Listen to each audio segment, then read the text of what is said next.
Good morning, State Seekers. This morning, Governor Andrew Cuomo, along with Nancy Pelosi, signed into effect into New York City the Red Flag Act. The Red Flag Act is an important piece of legislature that is pretty resounding when it comes to what it actually entails and what the implications have for the rest of the country based on how they word it and what their intentions are with this bill. The Red Flag Act is now going to empower teachers to have students evaluated directly through a court order. They can go to a judge directly and petition the judge for a court order mental health evaluation for any person that they consider either poses a risk or is displaying behavior that would be considered a threat. Prior to the passing of the Red Flag Act, New York, in response to the Sandy Hook massacre or Sandy Hook shooting, however you want to call it, had passed what they called the SAFE Act, which they claim made a background checks for a bunch of mentally ill people and criminals who are now no longer have access to guns. Now, that's the claim that Andrew Cuomo makes. However, he makes a claim in his speech where he says, prior to that day of the signing of the SAFE Act, 130,000 people who had access the day before now no longer had access to guns. And it makes me pause and question where they got these names from. Did they have a list? Or what was really going on when it comes to this whole situation when it comes to gun control? The reason this worries me is because Nancy Pelosi also gave a speech, and in that speech she says that New York is now paved the way for this bill to make it onto a national platform, and she plans on voting next week and passing a House bill next week in response to the passing of this bill as well that would somehow similarly be tied, I guess in namesake or in spirit, with this bill so that they can begin to enact gun control. Now, my main big thing with Nancy Pelosi's speech is that, moreover, so instead of trying to get her point across like a Democrat, she seems more adversarial to Trump. Many times in her speech, she brings up Trump when, they don't really need to. I don't understand why they can't just pass this piece of legislation without taking jabs at Trump. She starts saying that the reason that her job exists is to combat and make checks and balances. And I understand the checks and balances portion of it, but I don't think that the Founding Fathers had checks and balances to mean adversarial. And in her speech, she comes off very adversarial. The following are a few clips of the acceptance speech that both Nancy Pelosi and Andrew Cuomo gave in regards to the passage of the Red Flag Act. And I will go ahead and post links down below so that you can take a look at the actual acts themselves. Now, New York is proud of what we've done on the issue of gun violence.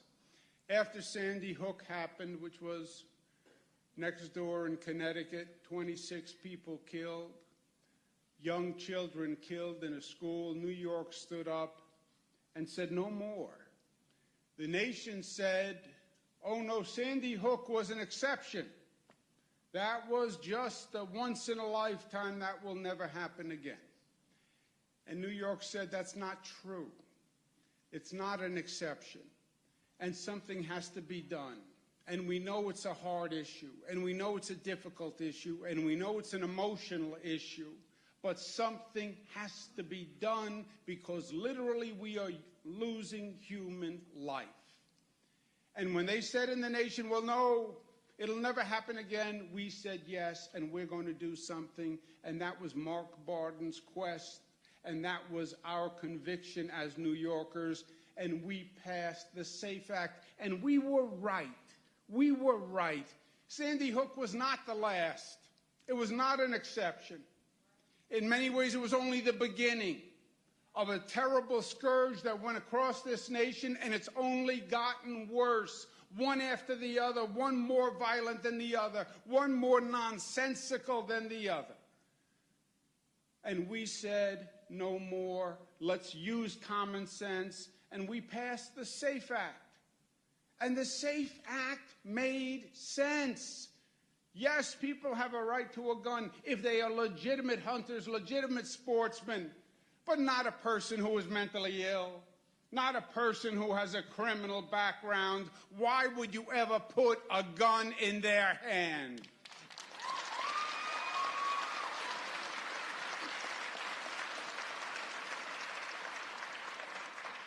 The SAFE Act banned assault weapons, banned high-capacity magazines. It extended the background check to private sales. Why? Because otherwise the system is a joke. And right now, the fight that the Speaker is going to have in Washington this week is exactly on this point.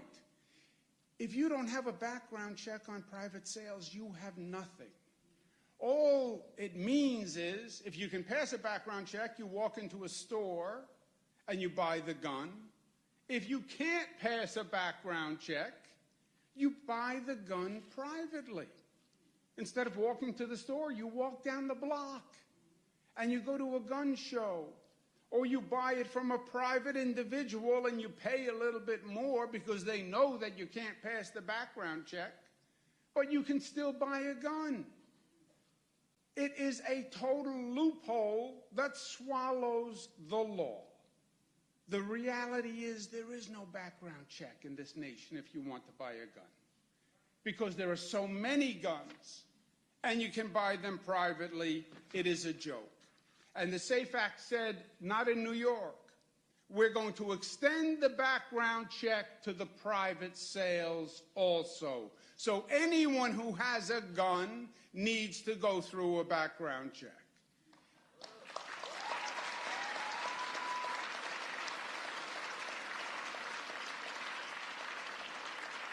And today, my friends, today New York is proud once again to pass a first in the nation, the red flag bill that empowers school teachers to do something when they believe something bad is going to happen.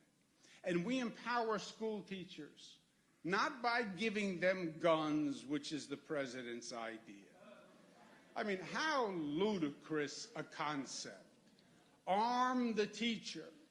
So when the bad person comes into the classroom, there can be a shootout in the classroom. I mean, it is really ludicrous and nonsensical. No, arm and empower the teacher with the law. So when they see there's a problem,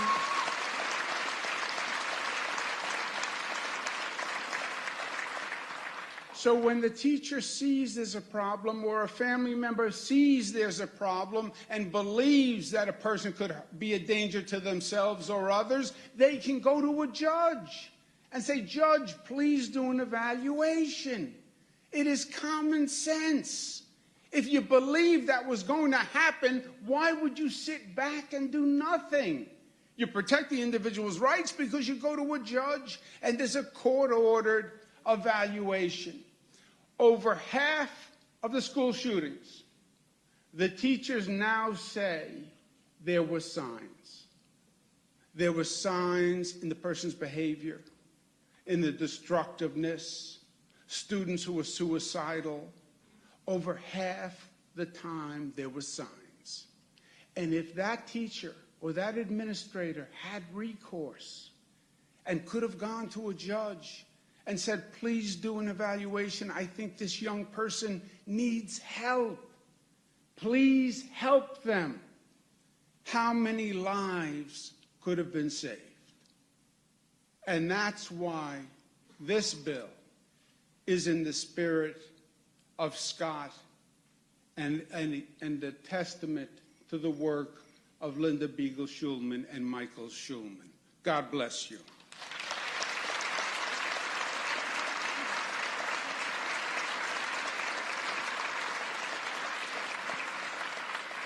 And while New Yorkers are proud of what we've done, we are also a very realistic people. And we know that we can't solve this gun problem within the borders of this state, because guns come over borders and the lines on the map are meaningless. This has to be done nationally. It has to be done federally. This is a uniquely United States problem. We lose more people to gun deaths than most developed nations. The first year of President Trump's administration, we lost 40,000 people to gun deaths, the highest number in 50 years since the federal CDC was taking numbers. Hopefully, The Speaker's good work this week is going to start us on the road to end this carnage. And Madam Speaker, what New York offers you is this. What New York offers you is proof to the myths that you will hear in Washington this week. And that's what it really is. You have the opposition is about fear and lack of facts and lack of information. And when they say to you, Madam Speaker, oh no, this is a slippery slope. Once the government starts to regulate guns, that's a slippery slope, and then they're going to take all of our guns. This is just the camel's nose under the tent. 6 years ago, we passed the SAFE Act. 6 years ago. We have 6 years of experience. Hunters still hunt. Sportsmen still have their guns.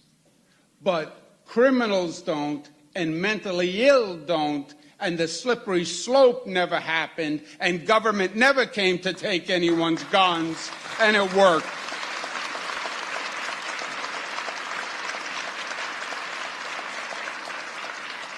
And after 6 years, Madam Speaker, today there are 130,000 people on a mental health database who could have bought a gun the day before the SAFE Act, but now can't buy a gun because they are not mentally stable enough to have a gun. 130,000 names.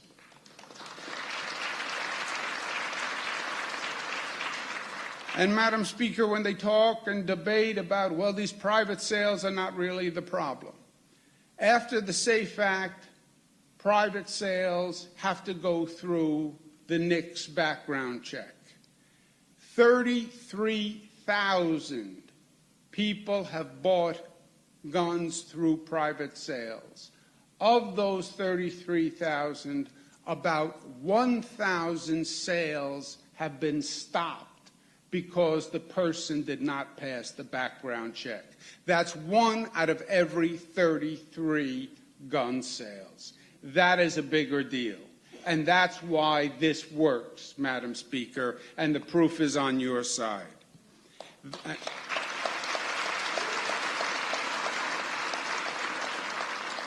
The SAFE Act saved lives and didn't infringe on anybody's rights. The red flag bill, I have no doubt, will save lives and doesn't infringe on anybody's rights. It is common sense. It is logical. It is factual. We just have to get past the politics and get past the fear, because Americans are better than this. We are smarter than this. We are more proactive than this. And we're losing too many lives to ignorance and politics in this nation. And it has to end, and that is the battle that our Speaker starts this week. I applaud my colleagues in state government. I applaud the advocates who work so hard. I applaud the parents with the deepest of respect for carrying on and turning your loss into a benefit for others. We wish our Speaker Godspeed as she works to end this ugly chapter in Washington. Ladies and gentlemen, let's give a New York welcome to our great Speaker, Nancy Pelosi.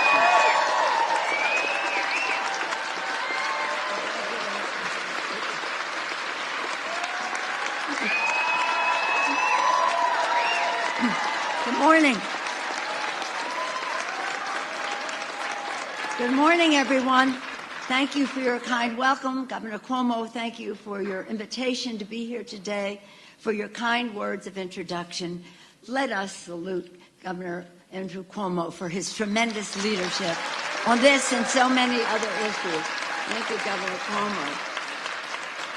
I join Governor Cuomo in saluting the parents who were with us, to Mark, Linda. Thank you both for channeling your grief into action to save other lives. I've seen Mark around the country over the years. He has been a relentless champion. And Linda, to hear you say today is a day that you could celebrate. That makes a difference. That warms our hearts. It's an eloquent message, unsurpassed. Thank you, Linda, for your family's leadership on this. And I join the governor not only in saluting them, but saluting Senator Kavanaugh, Assemblywoman Simon, and all of the state legislators who are here. Thank you for your courage in passing the legislation. I say to my colleagues in the Congress frequently, the survival of our children is much more important than your political survival. The governor indicated the courage that it takes to pass this legislation. So once again, let us salute Senator Kavanaugh, Assemblywoman Simon, and all of the state legislators who played such an important role in sending this legislation to the Senate. And Governor, thank you for being the leader and inspiration and the relentless, persistent advocate for this legislation. I was pleased and honored to join you when you signed the landmark legislation last May that prevented domestic abusers from obtaining firearms. The SAFE Act, domestic abuse. Moms Demand Action was an important part of it, but all of the outside mobilization. Internally, I'm sure the legislators in this state, as well as our colleagues in the Congress, recognize that our inside maneuvering is essential, and we're responsible to do the best possible job to get the best, strongest possible result. But without the outside mobilization, we cannot be effective. So let us thank all of the outside groups for what they did to make this a success.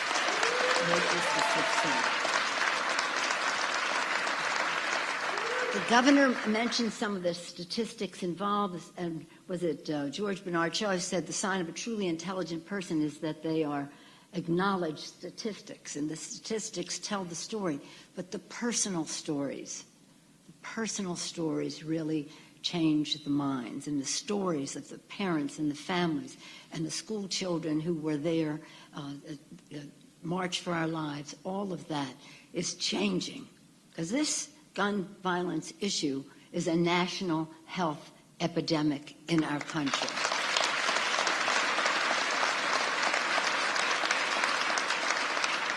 And Mr. President, if you want to talk about emergencies, this is an emergency.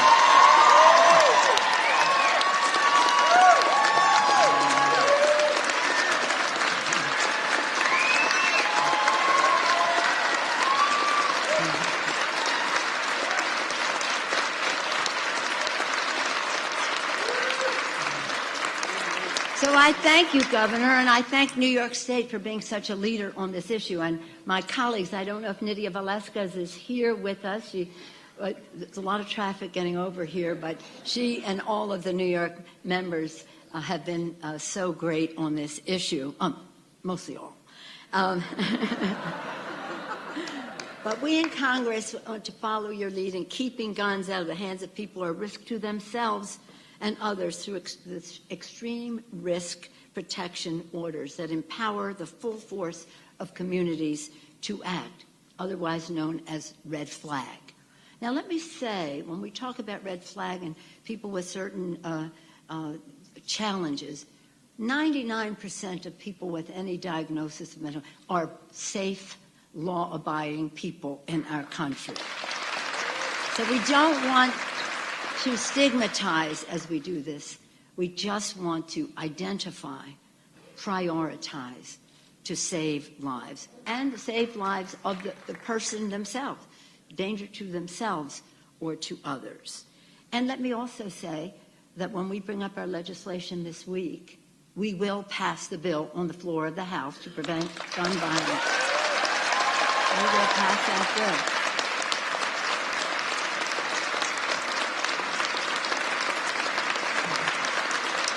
It's pretty exciting.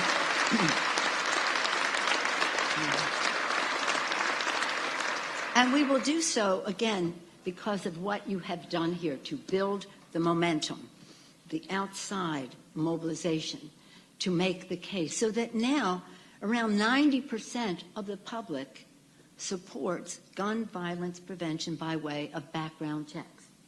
And that includes many gun owners and many members of the National Rifle Association. They're gun owners. They've taken background checks. They think other people should too. So that's how you get to 90%, by not only advocating, but explaining this is what the bill does, so that they cannot mischaracterize, as the governor said they do, some of the leadership of the gun lobbies do.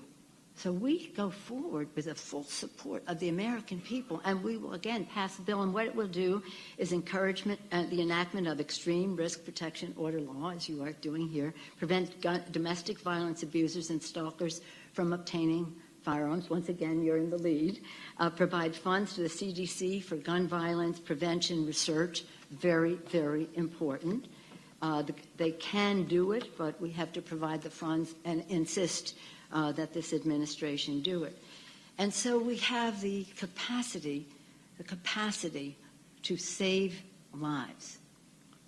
When we had the election in the fall, a lot of it was about health, the good health of the American people, and this is a health issue. The mobilization of young people and families affected by gun violence and other groups, again, were essential in electing people who had the courage to take the challenging vote to save lives. So I thank all of you in New York for being in the lead. I thank again the governor for his commitment, his dedication, his relentlessness on this issue. And I want the families to know that this will not end here.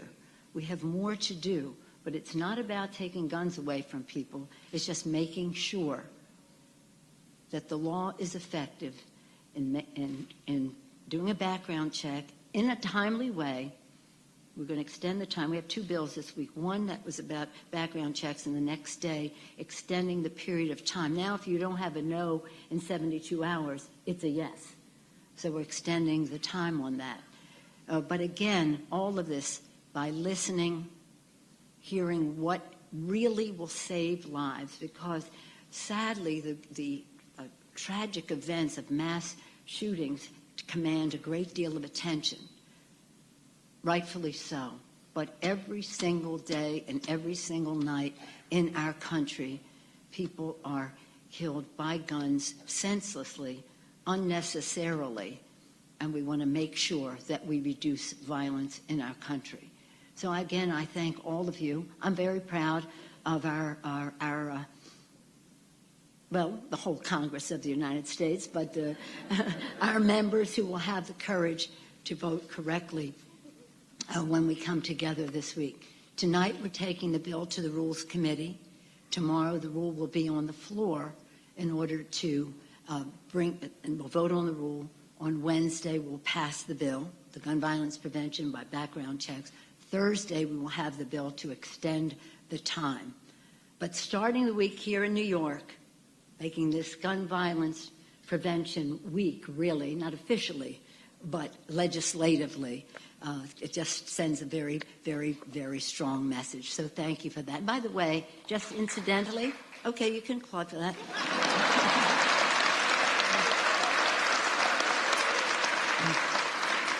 While we're together here, I just want to say what else we're doing this week. But I don't want to take attention away from the gun violence prevention, but it's about the Constitution, and the governor spoke about that. Tonight we'll also go to the Rules Committee to put forth a resolution to overturn the President's declaration.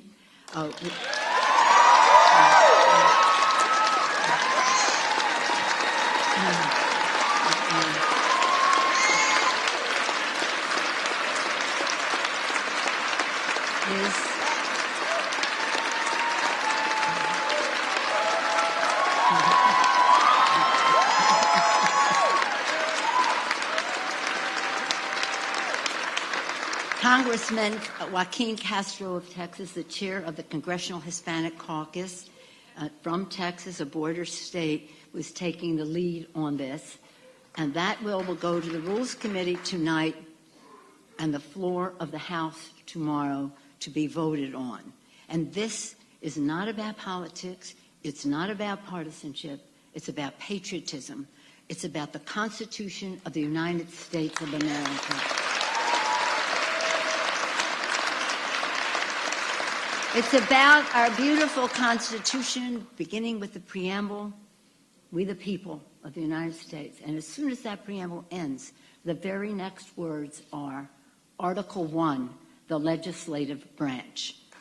Co-equal to every other branch, the executive branch, the judicial branch, spelling out in the text the powers of the Congress of the United States, the power of the purse being one of it. So this is not about partisanship. This is about saying we must honor our oath of office. To let the executive branch get away with this assault on the Constitution, we would be delinquent in our duties to the oath of office that we take.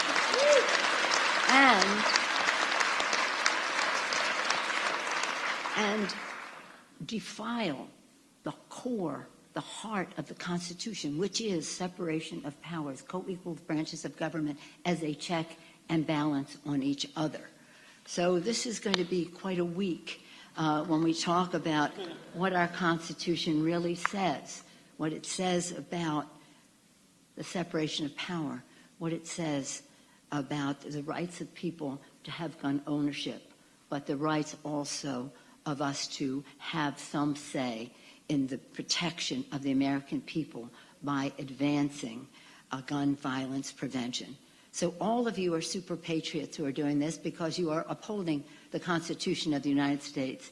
As you protect and defend that Constitution, you protect and defend the American people. Thank you all very much for doing it. And thank you, Governor Cuomo. Thank you.